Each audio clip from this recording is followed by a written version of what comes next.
بسم الله الرحمن الرحيم.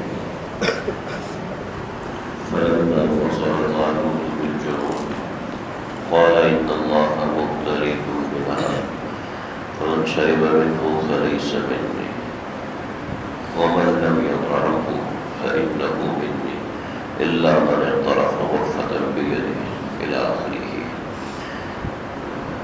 سورہ بقرہ کی آیت نمبر 249 سے لے کر آخر تک ہے. اس کے اندر حضرت طالوت علیہ السلام کا واقعہ مکمل ہو رہا ہے. ابتدائی چند آیات میں اس سے جو مسائل تھے وہ بھی عرض کر دیے تھے. بات یہاں تک پہنچی تھی کہ تابوت سکینہ حضرت طالوت کے پاس آ گیا تھا. اس سے آگے کا واقعہ ہے ان آیات کے اندر. ان آیات کا ترجمہ اور تفصیل اکٹھی عرض کروں گا، مسئلہ اور بات کو سمجھ لیا جائے. جب تابوت سکینہ حضرت طالوت علیہ السلام کے پاس آیا تو جو بنی اسرائیل کو یقین ہو گیا کہ واقعتاً اللہ تعالیٰ نے انہی کو بادشاہت کے طور پہ مقرر فرمایا ہے.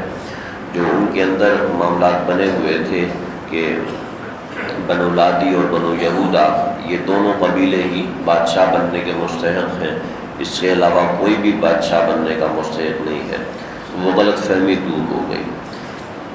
تو تقریباً 80,000 کا لشکر بنی اسرائیل کا حضرت طالوت کے ساتھ تیار ہو گیا.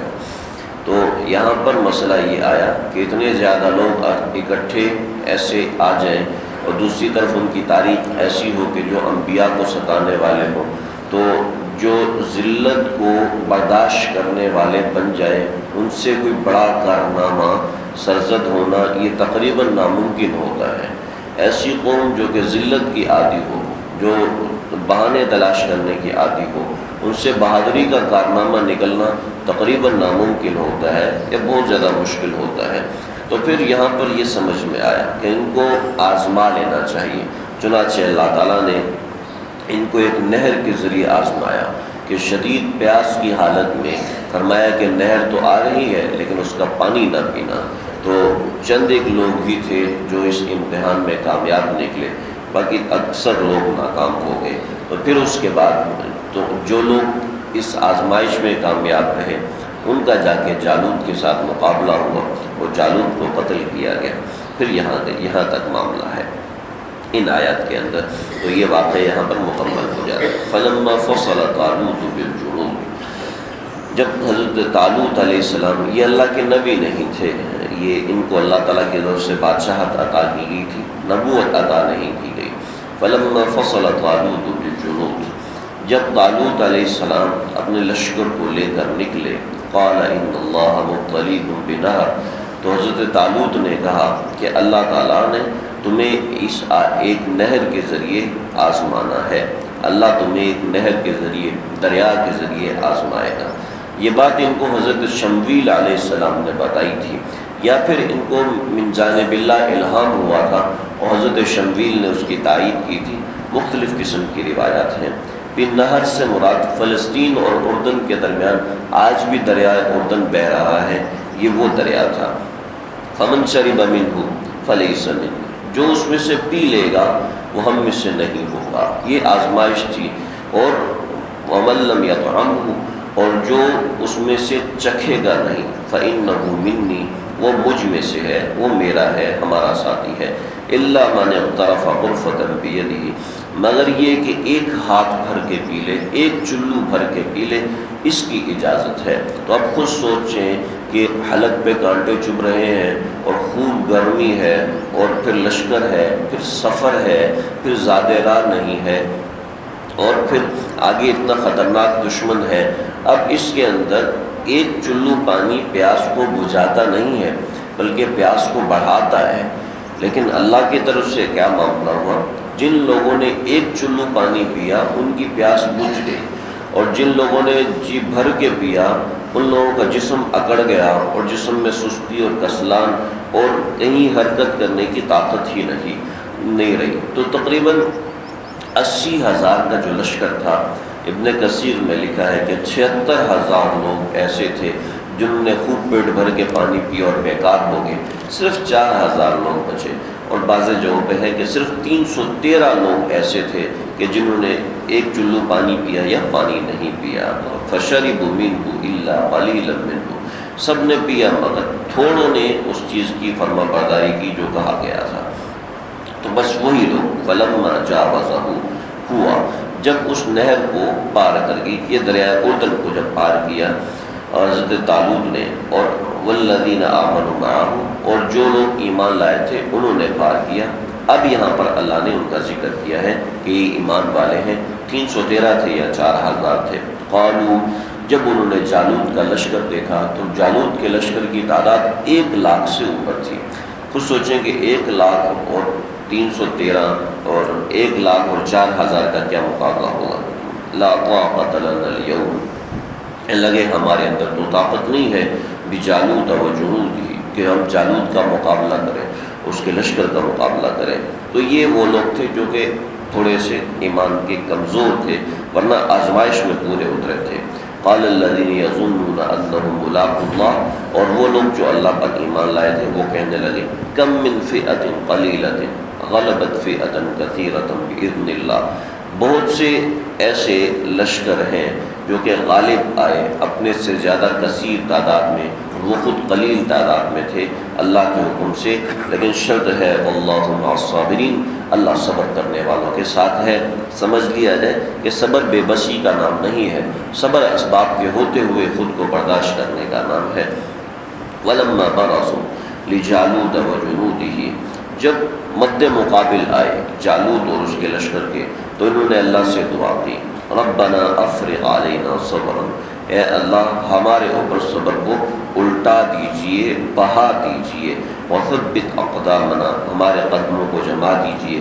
وانصرنا علی القوم الکافرین، اور ہمیں کافرین کے اوپر مدد دیجئے، کافرین کے مقابلے میں ہماری مدد کیجئے. یہ دعا جب بھی آدمی کو کوئی مشکل کام پیش آئے، جب بھی کوئی پریشانی پیش آئے، مجرب ہے کہ اس وقت یہ دعا کر لی جائے ربنا افرغ علینا صبرا وثبت اقدامنا وانصرنا علی القوم الکافرین. تو انشاءاللہ اللہ کی طرف سے مدد آئے گی. پھر کیا ہوا فہزموہم باذن اللہ، پھر ان کا مقابلہ ہوا اللہ کے حکم سے. وقتل داؤد جالوت، حضرت داؤد علیہ السلام نے جالوت کو قتل کیا. حضرت طالوت کے لشکر میں حضرت داؤد علیہ السلام تھے. یہ 3 بھائی تھے، ایک جگہ پہ لکھا ہے 6 بھائی تھے. حضرت داؤد سب سے چھوٹے تھے. یہ حضرت داؤد اللہ کے نبی بعد میں بنے، تو یہ سب سے چھوٹے تھے اور والد صاحب کی خدمت میں متعین تھے. تو بھائیوں کو کھانا وغیرہ پہنچانے کے لیے لشکر میں آئے تھے. تو جو جالوت تھا وہ بہت بڑے قد کا آدمی تھا، اور عام آدمیوں کی نسبت وہ دیو ہیکل تھا، کافی بڑے قد کا تھا، اور سر پہ خود رکھی اور پورا لوہے میں غرق تھا. یہ آیا اور اس نے، اسے کہتے ہیں بلانا، اور لشکر کے اندر بلانا شروع کر دیا کہ کوئی ہے حل من مبارز، حل من مبارز، کوئی ہے میرے مقابلے میں آئے، کوئی ہے. بعض جگہوں پہ لکھا ہے کئی دن تک وہ بلاتا رہا، کئی دن تک بلاتا رہا، لیکن کوئی بھی مقابلے کی ہمت نہیں کر سکا. خود حضرت طالوت بھی باہر نہ نکلے، اور حضرت داؤد آئے تو یہ چھوٹے قد کے تھے اور سب سے چھوٹے تھے. تو یہ راستے میں آ رہے تھے تو 3 پتھر کچھ آواز لگا رہے تھے. 3 پتھروں کی آواز یہ تھی اے داؤد ہمیں اٹھا لے اور ہمارے ذریعے جالوت کو قتل کر دے، ہمیں اٹھا لے اور ہمارے ذریعے جالوت کو قتل کر دے. تو وہ پتھر چھوٹے چھوٹے انہوں نے اٹھا کے اپنے پاس رکھ لیے. جب دیکھا کہ جالوت مقابلے کے لیے للکار رہا ہے تو حضرت طالوت کے پاس آئے کہ مجھے اجازت دیں. سب نے منع کیا، حضرت طالوت نے بھی منع کیا، لیکن ان کا اصرار تھا. یہ آئے اور انہوں نے وہ پتھر، تینوں پتھر بیک وقت اس کی طرف مارے، جالوت کی طرف، جو اس کے پیشانی میں لگے اور پیچھے سے نکل گئے، اور یہ وہیں پر گرا اور وہیں پر گر کے مر گیا. یہ واقعہ ہے وقتل داؤد جالوت، حضرت داؤد نے جالوت کو قتل کر دیا. وآتاہ اللہ الملک، پھر حضرت طالوت کے بعد اللہ نے ان کو بادشاہت عطا کی. تورات کے اندر بہتان لگائے ہیں حضرت طالوت کے اوپر کہ یہ طالوت علیہ السلام کو حضرت داؤد سے حسد ہو گیا تھا. یہ سب جھوٹی باتیں ہیں. والحکمہ، اور حکمت بھی عطا کی. وعلمہ ما یشاء، اور اللہ نے ان کو وہ سکھایا جو اللہ چاہتے تھے. یعنی کہ وہ تورات پڑھتے تھے اور تورات پڑھتے ہی لوہے کو پکڑتے تھے، وہ پانی ہو جاتا تھا. پھر اس کے ذریعے پانی ایسے ہو جاتا تھا جیسے مٹی ہوتی ہے، اس کو جس طریقے سے ڈھالتے تھے ویسے وہ ڈھل جاتا تھا۔ وَعَلَّمَهُ مَا يَشَاءُ، یہاں سے یہ مراد ہے وَلَوْلَا دَفْعُ اللَّهِ النَّاسَ بَعْضَهُم بِبَعْضٍ لَفَسَدَتِ الْأَرْضُ، اگر اللہ ایسے لوگوں کے ذریعے ختم نہ کرے تو زمین میں فساد ہو جائے، جیسے جالوت کو حضرت داؤد کے ذریعے سے قتل کروایا۔ وَلَكِنَّ اللَّهَ ذُو فَضْلٍ عَلَى الْعَالَمِينَ، لیکن اللہ عالمین پر فضل کرنے والے ہیں۔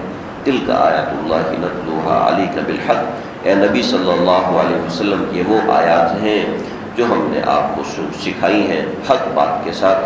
نبی کریم صلی اللہ علیہ وسلم کو حضرت موسیٰ علیہ السلام کے 350 برس کے بعد کے واقعات کا علم ہو جانا یہ خالصتاً آپ کی نبوت کی دلیل ہے۔ وَإِنَّكَ لَمِنَ الْمُرْسَلِينَ، پھر اللہ نے اس کی تائید میں فرمایا کہ بے شک آپ نبیوں میں سے ہیں۔ یہ آیت نمبر 252 تک بات مکمل ہو گئی۔ اس واقعے کا تکملہ بھی ہو گیا، اور یہ دوسرا پارہ ہے کہ بھی یہاں پر الحمدللہ مکمل ہو گیا۔ اللہ تعالیٰ سمجھ